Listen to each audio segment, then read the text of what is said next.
amigos de EmprendedoresTV.pe, tu canal por internet? Comenzamos una nueva semana y hoy vamos a analizar en detalle el crecimiento de nuestra economía para mayo, que para algunos ha sorprendido al mercado.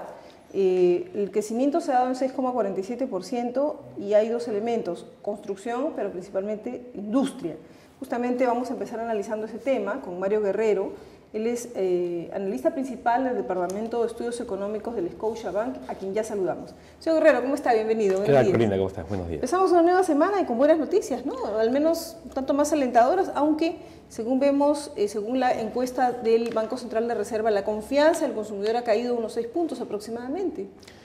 Sí, sobre todo en las general, familias de menores ingresos. así es. En general, el fin de semana hemos tenido indicadores, como comentabas, en primer lugar, en tema de actividad económica, con un crecimiento cerca de 6,5 en mayo, en junio, ¿no? Mayo, respecto del cerca de 4,4 que crecimos en abril. Es un crecimiento mayor del que esperábamos. La mayoría del mercado, los analistas están esperando alrededor de 5,5, 5,3. Para el mes de mayo ha salido casi un punto por encima. Principalmente la diferencia ha estado, como mencionaste, en el lado de la industria. El sector industrial se había observado algo debilitado en los últimos meses, sobre todo por el impacto del menor dinamismo del comercio exterior y algunos factores climatológicos, sobre todo por el lado de la industria pesquera, que afectaron a la actividad en el mes de abril y que se habían observado una recuperación en mayo. Indicadores adelantados nos dan la sensación de que junio y julio también la economía posiblemente haya tenido un crecimiento mayor al 5%, con lo cual de alguna manera los que se esperábamos de un crecimiento entre 5 y 6% para este año cada vez es más probable. Interesante. Ahora, pero muchos dirán, ¿y tan así se mejora la industria en un mes? Lo que sucedió puntualmente en el mes de abril es que hubo un factor vinculado a la industria pesquera, en primer lugar, que corresponde a un periodo de veda en abril de este año que no hubo en abril del año pasado, o sea, una especie de factor estadístico, y algunas señales de debilidad en algunos sectores puntualmente, como por ejemplo en la industria textil, afectada por la menor demanda de Estados Unidos, y también en la agroindustria, por un tema de la contracción del comercio en España y los factores de recesión.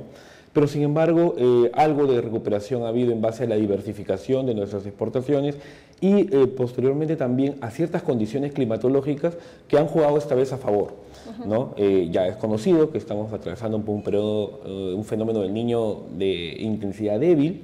El clima está muy cambiante y no necesariamente es tan perjudicial para el sector agropecuario, ¿no? En algunos casos sí se logra algunas mejoras. Y tampoco lo está haciendo en extremo para el textil y confecciones, ¿no? Que hubiera sido dramático. Hubiera sido dramático. Efectivamente, hemos recibido información de que había una diversificación importante de nuestras exportaciones hacia América Latina, principalmente hacia Venezuela, por ejemplo, pero también hacia otras economías asiáticas.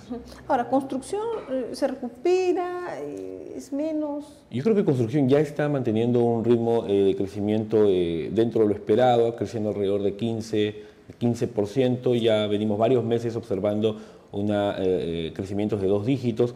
Hay en buena medida una recuperación comparando con meses del año pasado, con el 2011, principalmente por el lado de la inversión pública, donde ya a estas alturas, a nivel de gobiernos regionales y locales, ya se viene observando una mecánica de mayor ejecución de gasto, toda vez que ya se atravesó por una curva de aprendizaje, que fue lo que de alguna manera deprimió a la inversión pública, sobre todo en el primer semestre del año pasado, y ahora estamos viendo ese efecto. Por el lado del sector privado, el sector continúa estando con un dinamismo muy importante en el lado de la infraestructura. La construcción de centros comerciales, por ejemplo, en este momento se vienen construyendo 13 centros comerciales en el país, 5 en Lima, 8 en provincias.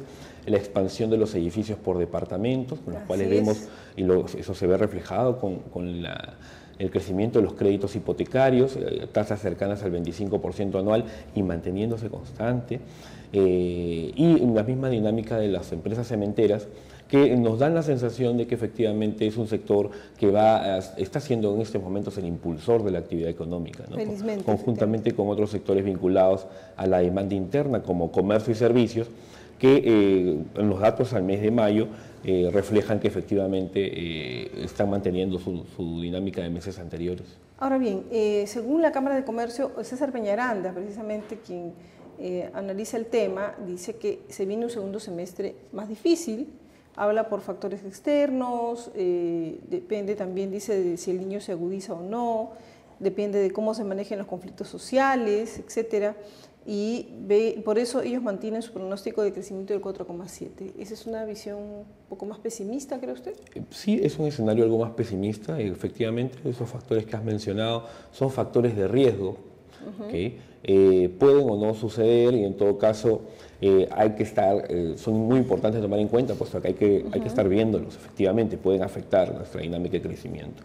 De acuerdo a cómo uno ha ido analizando el comportamiento de la economía, y sobre también los datos que acaban de ser publicados de la actividad económica en mayo, uno puede observar que en realidad en la economía peruana este año se viene observando, como lo mencionó Apoyo Consultoría, también cerca de 2 velocidades.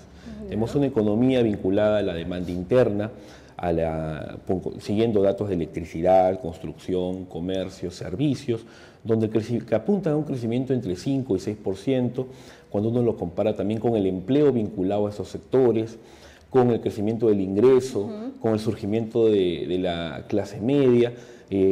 Esa economía que es el motor va creciendo entre 5 y 6%. Pero también hay otro lado de la actividad, sobre todo vinculado más al lado extractivo, que viene siendo afectada, me refiero a agropecuario, pesca, minería, que viene siendo afectada principalmente por estos factores, ¿no? Por la contracción del comercio mundial, por los problemas de alteraciones climatológicas, que afectan a la pesca, que afectan a la agroindustria, por ejemplo en el norte, en los cultivos de frutas, pero que también afectan al negocio textil, con estos cambios de temporada, y finalmente también a temas como los conflictos sociales o el combate a la minería informal y ilegal, que están teniendo cierto impacto no solamente sobre las empresas afectadas, sino también sobre cadenas de empresas relacionadas, proveedores, por ejemplo, ¿no? Estos segmentos, por todos esos factores, vienen creciendo a tasas más bajas, ¿no? Entonces observamos esa dicotomía en el comportamiento de la economía. Sí. Para cerrar esta primera parte de la entrevista, entonces, ¿ustedes en cuánto van a sostener su estimado de crecimiento? Bueno, nosotros tenemos una proyección de crecimiento cercana al 6%. Estamos justamente evaluando hasta mitad del año cuáles son los factores que estamos viendo y seguramente haremos un ajuste de la economía. Por la misma naturaleza y por las datas ya es estadística probablemente algunos puntos por debajo, pero me da la sensación de que siempre cercana al 6%.